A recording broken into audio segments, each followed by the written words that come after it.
తెలంగాణ ప్రాంత ఎమ్మెల్యేలు, తెలంగాణ ప్రాంత ప్రజాప్రతినిధులు, ఎంపీలు పంపిస్తున్నటువంటి లెటర్లని ఫిబ్రవరి 1వ తారీఖు నుంచి హానర్ చేస్తామని చెప్పి బోర్డులో ఒక తీర్మానం చేసింది.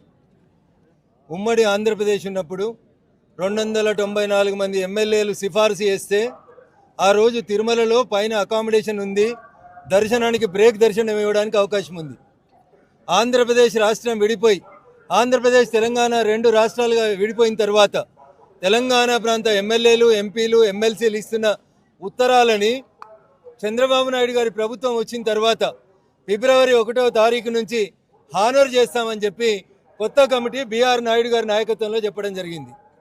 Now we are in the mid of March.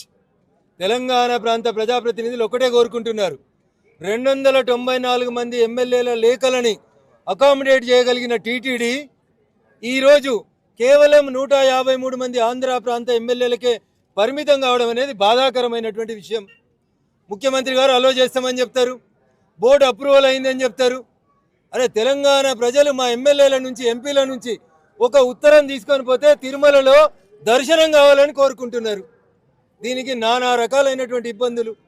లెటర్లు ఇవ్వమని వాళ్ళే చెప్తారు, అకామిడేషన్ లేదని వాళ్ళే చెప్తారు. దయచేసి ఈ వివక్ష పట్ల తిరుమల తిరుపతి దేవస్థానం బోర్డు ఆలోచించాలి. ఉమ్మడి ఆంధ్రప్రదేశ్ ఉన్నప్పుడు ఏ రకంగానైతే మొత్తం ఆంధ్రప్రదేశ్లో ఉన్న ఎమ్మెల్యేలు, ఎంపీల ఉత్తరాలని అగ్రీ చేసి భక్తులకి దర్శనాలు ఇచ్చిండ్రో, తెలంగాణ ప్రాంత ఎమ్మెల్యేలు, ఎంపీలకు సంబంధించిన భక్తుల దర్శనాలని ఇప్పుడు ఎగ్జామ్స్ అయిపోతున్నాయి. ప్రతి తల్లిదండ్రులు తమ పిల్లల్ని తీసుకొని తిరుమలకి రావాలనుకుంటారు.